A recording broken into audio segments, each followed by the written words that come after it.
Welcome back, and it's now time for our keynote address by distinguished fellow, Asia Research Institute, National University of Singapore, Professor Kishore Mahbubani, who has dedicated 5 decades of his life to public service. In his 33 years as a Singapore diplomat, Professor Mahbubani took on many challenging assignments, serving, for example, in Phnom Penh, Cambodia during the 1973-74 war. He's also served as 2 stints as Singapore's ambassador to the UN. From 94 to 98, he held the position of Permanent Secretary of the Ministry of Foreign Affairs. He was conferred the Public Administration Medal Gold by the Singaporean government in 1998. Professor Mahbubani also had an equally illustrious career in academia. He was appointed the founding dean of the Lee Kuan Yew School of Public Policy in 2004. He has published 8 books, including Can Asians Think and Has China Won? He has received global recognition for his intellectual contributions, having been listed several times in the list of top global thinkers by Foreign Policy and Prospect magazines. The citation for the US Foreign Policy Association medal he received in 2004 really says it all. A gifted diplomat, a student of history and philosophy, a provocative writer and an intuitive thinker. He has held positions in several globally significant committees. He was the founding chairman of the nominating committee of the Lee Kuan Yew World City Prize from 2009 to 2019. He has participated in the annual meetings of the World Economic Forum in Davos an incredible 20 times. Please welcome, in 2019, he was only the 2nd Singaporean to be elected as an honorary international member of the American Academy of Arts and Sciences, which is honours distinguished thinkers, including of America's founding fathers, all the way back to 1780. Ladies and gentlemen, absolute honour to introduce, please welcome Professor Mahbubani. Thank you very much, Sean, for that very generous introduction. It's a great honor and pleasure to be invited to address this remarkable conference by RHT CABA. I'm sure you've had a rich and fulfilling day talking about the challenges that are being faced in Asia.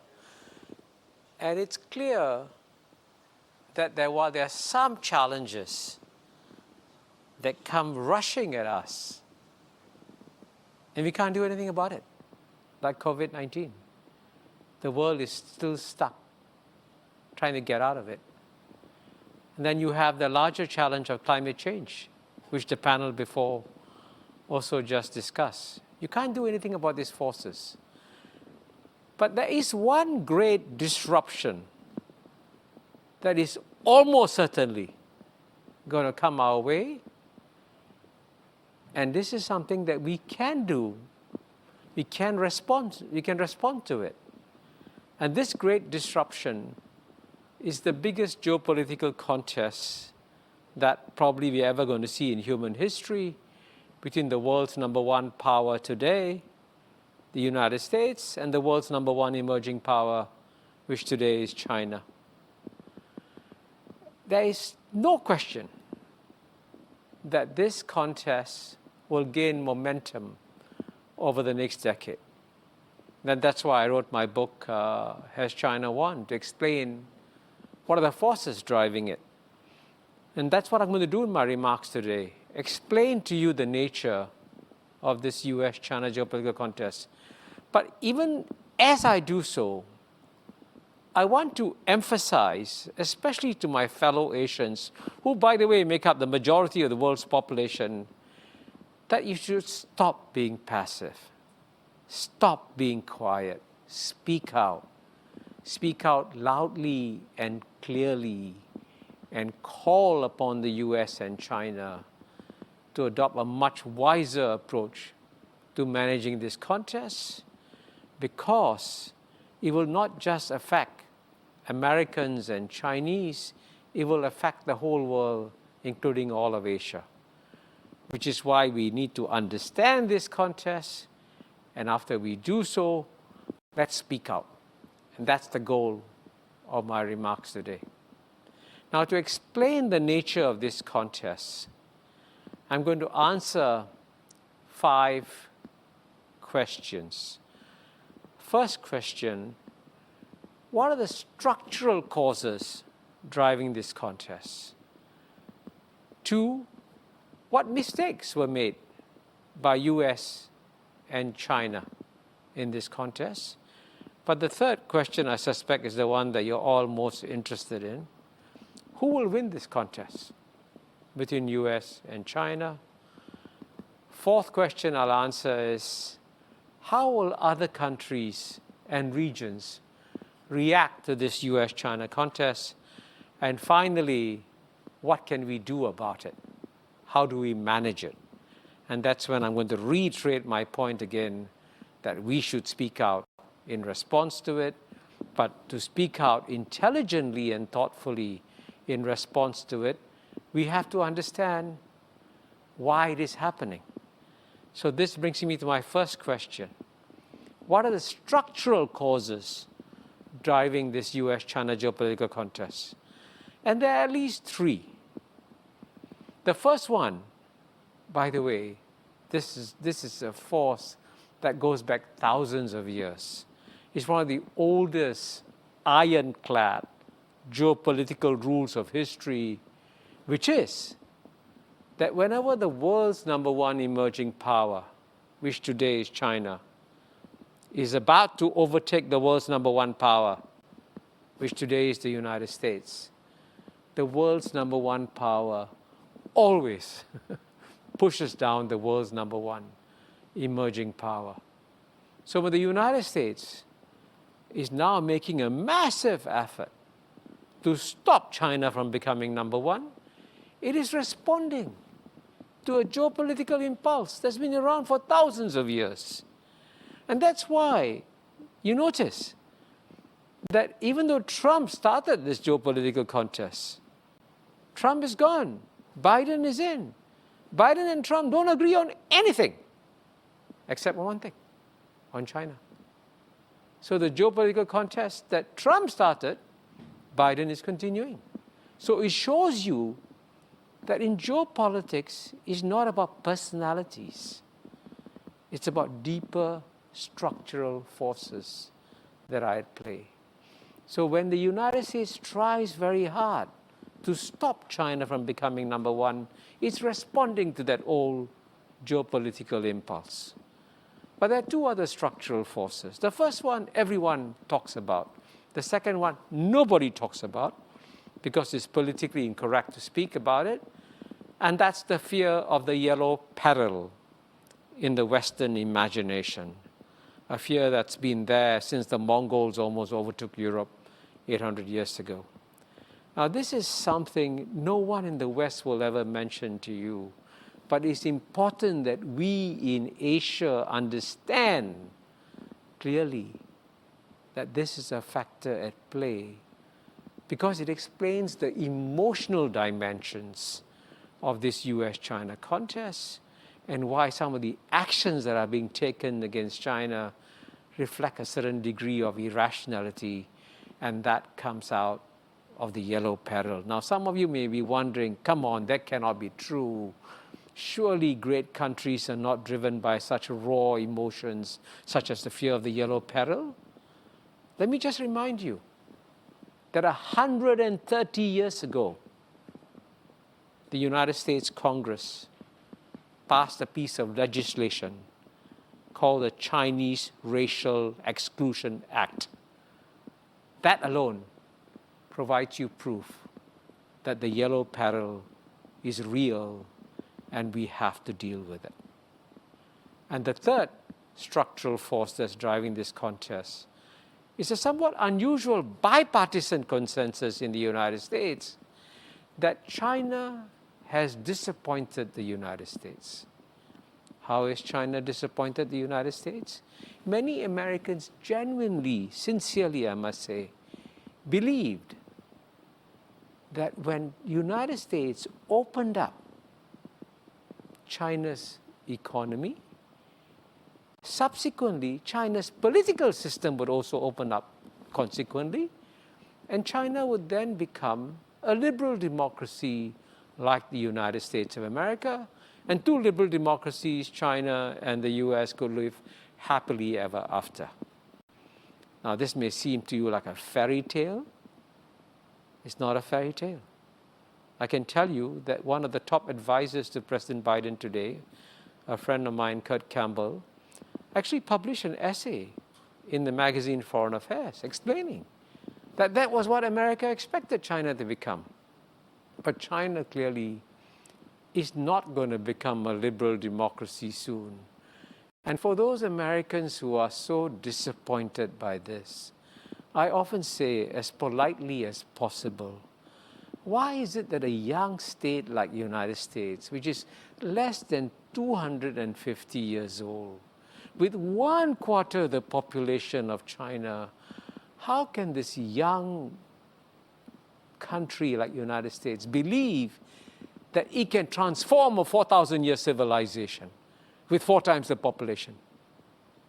Now that's an example of a completely unrealistic assumption in American minds, and which is exactly why we need Asians to speak out and tell Americans a basic fact. China will be China. China will evolve and develop on the basis of its long history, traditions, and culture. America should give up any illusion that it can transform China. But you can see that these are the structural forces that are driving this contest. But they've also been aggravated, and this is my second question I'm going to address. What are the mistakes that were made? And I must emphasize that both sides have made mistakes in this contest. In the case of China, the mistakes are very clear. China alienated the American business community, and that alienation was very unfortunate because for decades, in the 1990s and 2000s, it was the American business community that would always say, stop, stop, whenever the United States government wanted to take actions against China, because they say, hey, don't spoil my biggest market in China. But as you know, when Trump launched his trade war in 2017, 2018, the American business community kept absolutely quiet. And they were obviously upset, aggravated by the fact that they felt that they had lost intellectual property in China, that there was an insistence on transfer of technology from American to Chinese firms, there wasn't a level playing field. All these complaints, by the way, are well known. You can find them on the websites of the US Chambers of Commerce in Shanghai and Beijing. So that was a mistake that the Chinese made. But the mistake that was made by the United States was in some ways a more fundamental one, because the United States decided, this is actually quite shocking, decided to launch a geopolitical contest against China without working out a strategy. Now, you know, when you consider that the United States has the best strategic think tanks in the world, the best universities in the world, the best known strategic thinkers in the world, how can it not have a strategy? But it doesn't.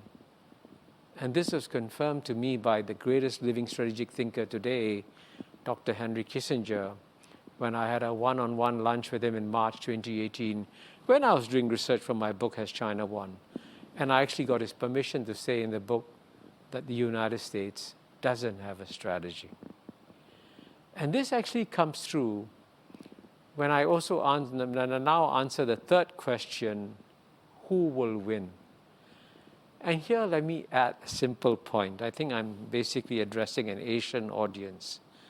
If I was addressing a group of a few hundred Americans and I asked them a simple question, who will win this contest between US and China, they would look at me with total bewilderment. Of course America will win. America has won every geopolitical contest it has engaged in for the last 130 years. It defeated Germany in World War I, defeated Japan and Germany in World War II, saw off the Japanese economic challenge, and as you know, won this mighty victory against the Soviet Union in the Cold War without firing a shot directly at the Soviet Union. So, the United States only wins. It cannot lose. In fact, Americans cannot even conceive of the possibility of losing. And here, for all those of us, and I consider myself in many ways a friend of America, we should actually try to help our American friends understand that they should consider the possibility of losing. And why is that so? And here too, the answer is very complicated. I'm truly sorry I can only give you a brief sense of it, but I hope you'll read more of it when you pick up my book. The Americans cannot conceive of the possibility of losing because they see this very simply and very clearly as a contest between a vibrant democracy in America and a rigid Communist Party system in China. And say, hey, democracies always defeat Communist Party systems. And that's what you saw in the Cold War. United States handsomely defeated the Soviet Communist Party. So what's the big deal? Another Communist Party? Surely the American democracy will defeat it. And to some extent, actually, I'm sympathetic to that argument. If this was actually genuinely a contest within a democracy in the United States and a rigid Communist Party system in China, yes, a democracy can win.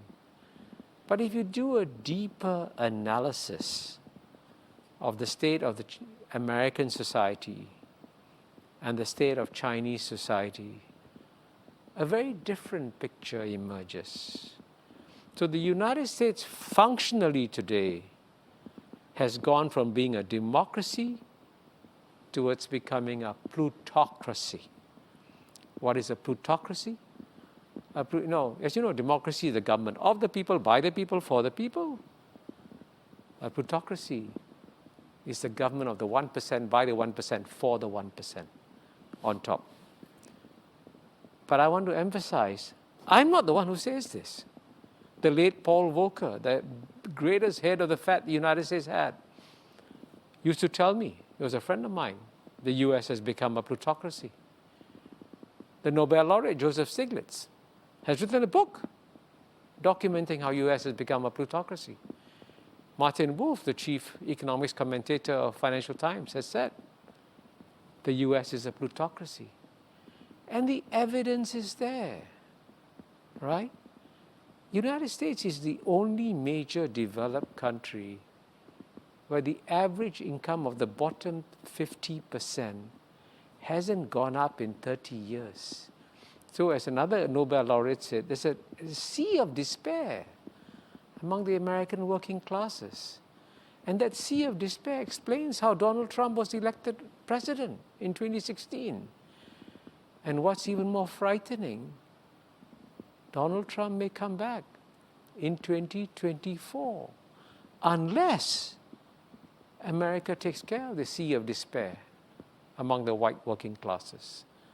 So American democracy is facing serious internal challenges. And that's why it's so unwise when you're facing so many internal challenges to now take on a major geopolitical contest against China, which, by the way, has gone in the opposite direction. Because in China today has transformed itself, right? And today China is functionally the world's largest meritocracy. What is a meritocracy? A meritocracy is a system, and I think many Singaporeans know this, where you try to pick the best and the brightest to run the society. And it shows in terms of the performance of the society. And if you had any doubts at all that China has now developed a much more high-performance government than the United States government, that proof was provided by COVID-19. What's amazing is that even though COVID-19 started in China, the number of deaths in China is only 5,000. The number of deaths in the United States is 600,000. If the United States government had performed as effectively as the Chinese government in dealing with COVID-19, the United States would have had 1,000 deaths instead of 600,000 deaths. That's what meritocracy does. It also saves lives and also delivers a high-performing economy that is likely to become number one. So clearly, the United States is making a huge mistake in underestimating the nature of the challenge that China is posing to it.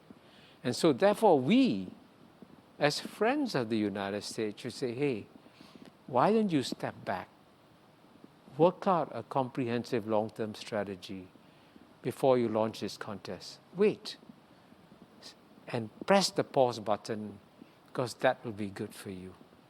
And fortunately, at least in private, that's the message that most countries are sending. Because in response to my fourth question, how are other countries choosing? And if the Americans are sensitive enough and attentive enough, they will notice that unlike in the first Cold War, when so many countries enthusiastically supported the United States against the Soviet Union.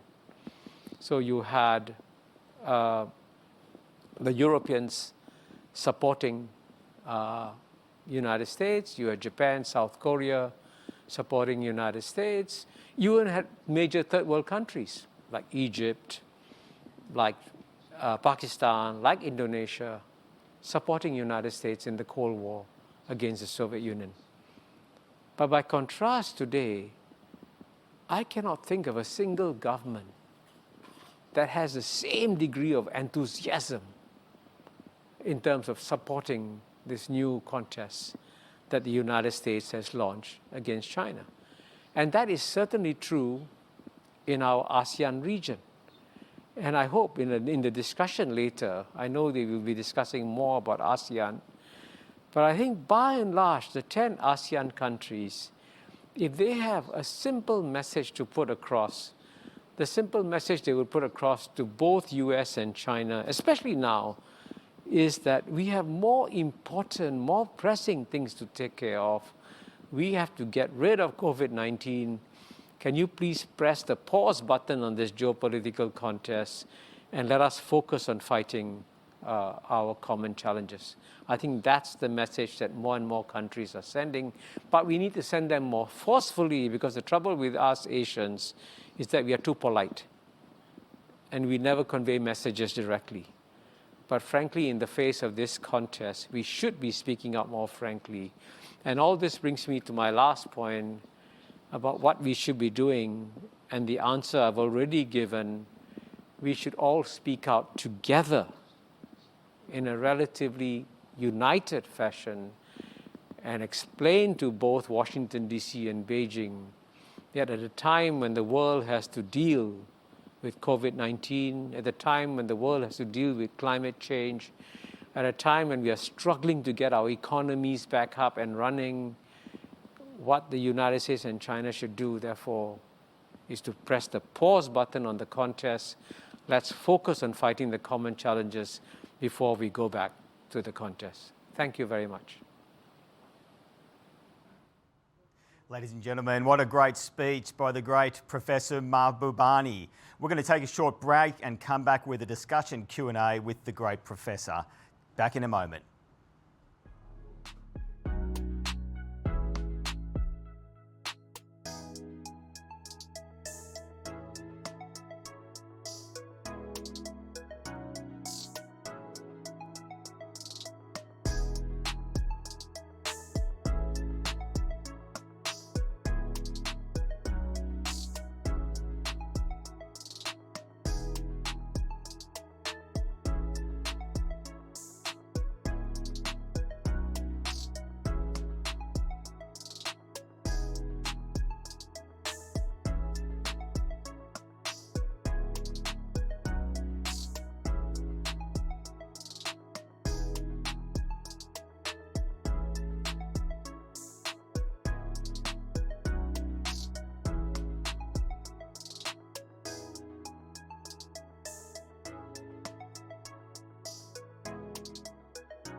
Welcome back, and we have a Q&A discussion with Professor Mahbubani.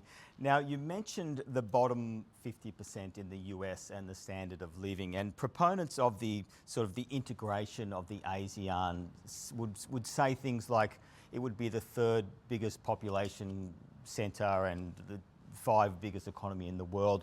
But how, as a group, is ASEAN looking after its bottom 50%? Well, I think until the recent crisis, the COVID-19 crisis, the ASEAN countries were actually doing very well and growing very significantly. And let me give you one statistic that illustrates how well ASEAN has done. In the year 2000, I mean, you always knew that Japan is a super economy, right? Yep. Japan's economy in the year 2000 was 8 times the size of ASEAN's economy, much bigger. But by 2020, Japan's economy was only 1.5 times larger. And by 2030, Japan's economy will be smaller than ASEAN's. That's amazing, to go from being 8 times larger in the year 2000 to becoming smaller than ASEAN's in the year 2030. That's an example of the tremendous growth that the ASEAN countries have been enjoying. And in the process, of course, there has been massive poverty reduction also. As you mentioned, among the bottom 50% in the ASEAN countries. And in fact, if you take, for example, just the latest country to join the economic development in Southeast Asia, Vietnam, the former president of the World Bank, Mr. Kim, always used to say that Vietnam's record in poverty reduction is one of the best in the world. You know, so that's an example of an ASEAN success story. So overall, I would say until COVID-19 came along, ASEAN was doing a good job, but COVID-19 clearly has hit the poor in ASEAN very badly, which is also another argument that we should send to both Washington, D.C. and Beijing and tell them in this geopolitical contest that you're fighting among the two of you, you're also going to disrupt the lives of other people, especially disrupt the lives of poor people in Southeast Asia. And that's actually a strong moral argument that we can put across to US and China to be more responsible in the way that they're managing their relationship. It goes on to my next question a little bit, and you've kind of answered it there. I mean, it's been 10 years since the Obama administration, and there's a bit of a view that the US approach to Asia continues to be heavy on rhetoric, but a bit light on substance. And meanwhile, China is, doing a lot of infrastructure across the region and getting some good outcomes. Do you think the Biden administration, which is, fairly new, will be any different to its predecessors?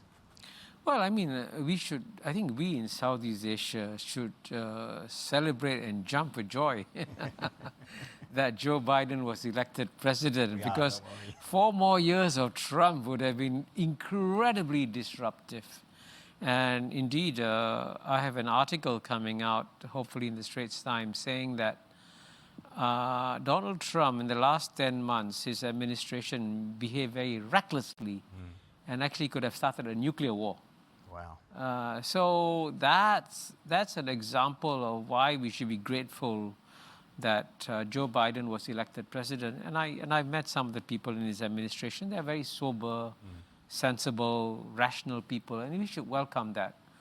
But at the same time, the hands of the Biden administration are also tied. They, for example, they cannot lift the trade tariffs and sanctions that Trump put on China, even though they're harming the American people and not harming the Chinese people at all, right? That's an example of how the hands are tied.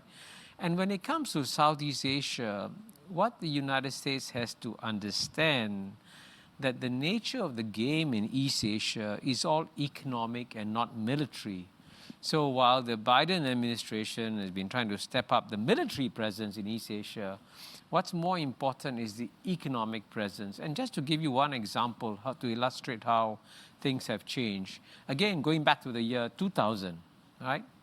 In 2000, United States trade with ASEAN was $135 billion.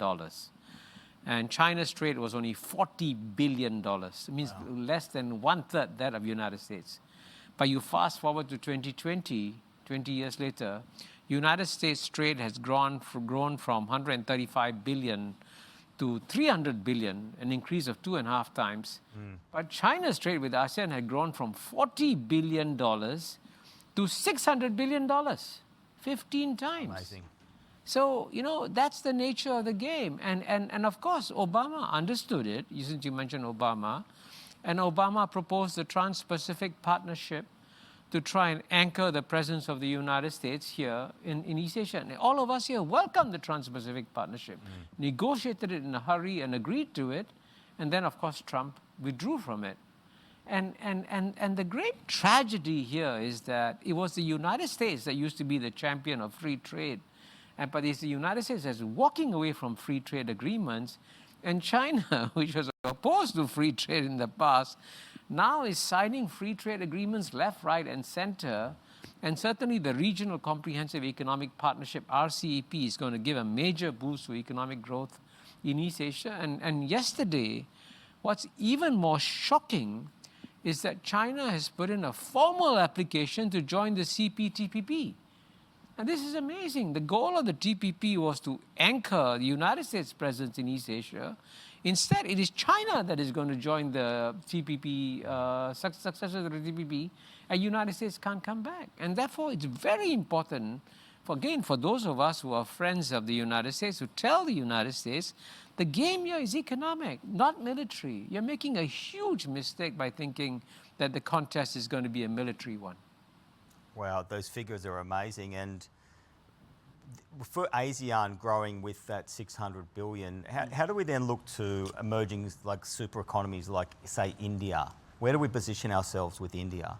Well, I think ASEAN is very, very keen to do more with India. I mean, I genuinely, and I can tell you that the Regional Comprehensive Economic Partnership, which I think was completed in 2020, could have been completed 2-3 years earlier. But since the ASEAN countries were so keen on trying to get India into the RCEP, that we kept delaying, hoping that India would decide to join. Unfortunately, India at the last minute decided not to join. And I think when the history of India is written, it will show that one of the biggest geopolitical mistakes India made was to not join the Regional Comprehensive Economic Partnership. Because Indian leaders have always said, we must look east, we must act east and integrate with East Asia. But when you have a chance to join the RCEP, India didn't join. But nonetheless, the door remains open for India to join RCEP. And I hope that ASEAN will continue to try to persuade India to come into RCEP, because that's the best way for India to succeed. And of course, this means certainly that there'll be creative destruction in the Indian economy when you join a free trade agreement.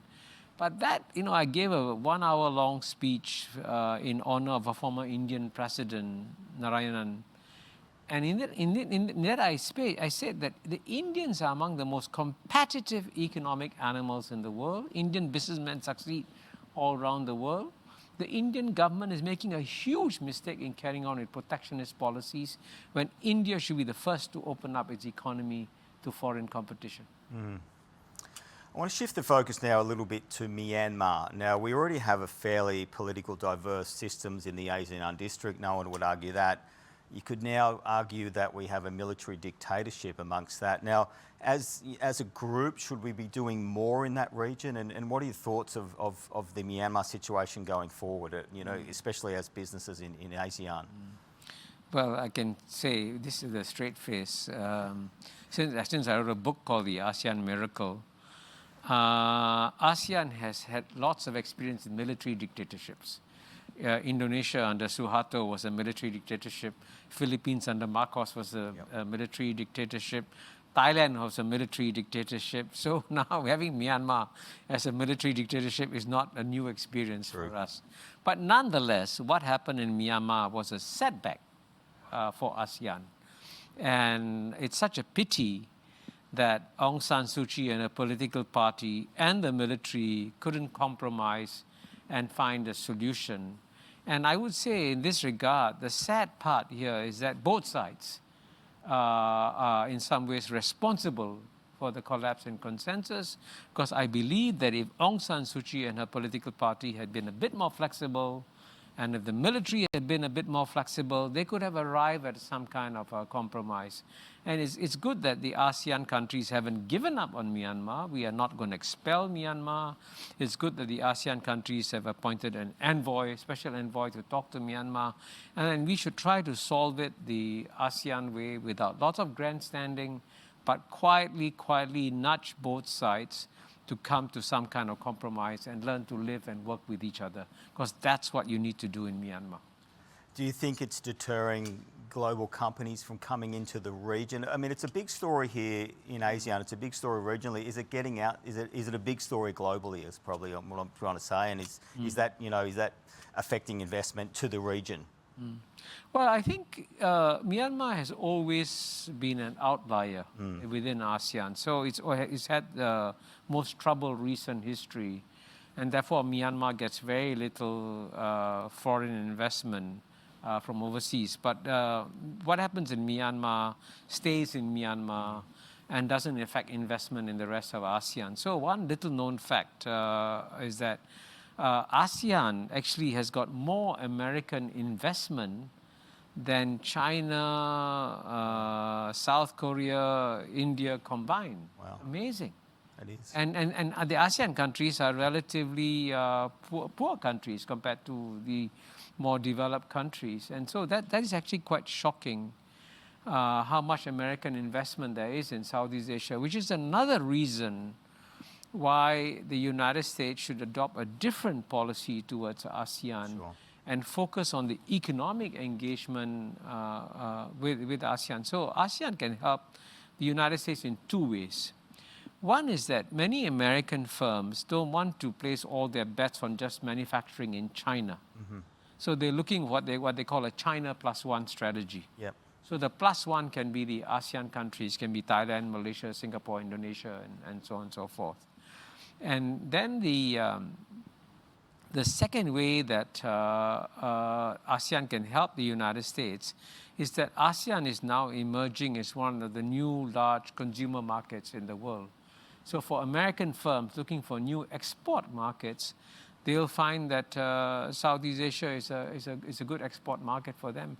And it actually was a former vice chairman of General Electric, John Rice, I think his name was, who told me that General Electric was surprised how much their products were selling, how well the products were selling in ASEAN. So ASEAN represents both a good investment destination for the United States and also a good market for the United States. We saw, floods wreak havoc in, Germany, China, and the US, and it's clear that climate change is a global affecting us all. Yet the US-China tensions threaten global progress on climate action. What could potentially be the way forward in this area? Well, as you know, the one positive development about the election of Joe Biden is that Donald Trump was a climate denier. Right? Yeah. He thought climate change was a hoax. Fortunately, Joe Biden, and especially the former Secretary of State John Kerry, who's his chief climate negotiator, and also I think Secretary of State Tony Blinken and others genuinely believe that the challenge from climate change is real. And therefore, under Joe Biden, we are more likely to see cooperation between the United States and the rest of the world in dealing with climate change. But at the same time, as you know, when John Kerry was recently in Beijing to try and get ready for the COPs meeting in the UK, the Chinese government made it very clear that China is not going to sort of be beaten up by the United States in this geopolitical contest and then cooperate with the United States on climate change. That's illogical. So clearly the United States has got to therefore decide that if dealing with climate change is the number one priority in the world, and it should be the number one priority in the world, because if humanity destroys planet Earth, we don't have a planet B to go to, you know. Mm-hmm. So climate change should be the number one priority. So therefore, the United States should therefore, in many ways, heed the advice of Asians, press the pause button on the geopolitical contest, focus on fighting COVID-19, focus on fighting climate change, And then you can go back to the geopolitical contest maybe in future. You mentioned the Trump administration, and Trump 24 seems to be getting closer and closer. Do you think he's a chance of getting re-election? Should we be thinking that far ahead? And what are your thoughts on that? Well, what is truly shocking is that the answer to your question should be that Trump can never be elected president, because we know what a terrible president he was. I mean, before he was elected, maybe you were not sure how bad he would be. True. But we've had 4 years of Trump, and the United States suffered a lot, as you know. The standing of the United States went down dramatically because he imposed tariffs on Europeans. He asked the Japanese and Koreans to pay more for their defense. He canceled H-1B visas for India. So, and he called, the words he used for Africa, I cannot repeat in public. Sure. They're shocking words he used. So he clearly alienated the world. And it would be so unwise for Americans to re-elect Trump. But I would tell you that if in 2024 the contest is between Donald Trump again, and he's likely to be the Republican candidate, I must emphasize this, and if he runs against the Vice President Kamala Harris, if Joe Biden decides to make it a one-term presidency, then the likelihood of Trump winning is very high. Sure. And the reason for that is because the Americans haven't taken care of their domestic problems, haven't taken care of the bottom 50% in America. So instead of America's wasting its resources, spending over $750 billion on defense budgets, which are completely unnecessary expenditure, spending $5 trillion fighting unnecessary wars, use that money to improve the condition of the bottom 50%, who their lives improves, they won't vote for Trump. Sure. So that's a logical thing. And all this I'm saying, as a friend of the United States, saying, please reconsider your complete strategy towards the rest of the world, because the way you're heading now, you're going to end up with an America that is actually much more isolated in the rest of the world, especially if Donald Trump is re-elected again. I have time for one final question, and it's a bit more of a personal one. You're standing up on the top of Marina Bay Sands, you're looking over Singapore.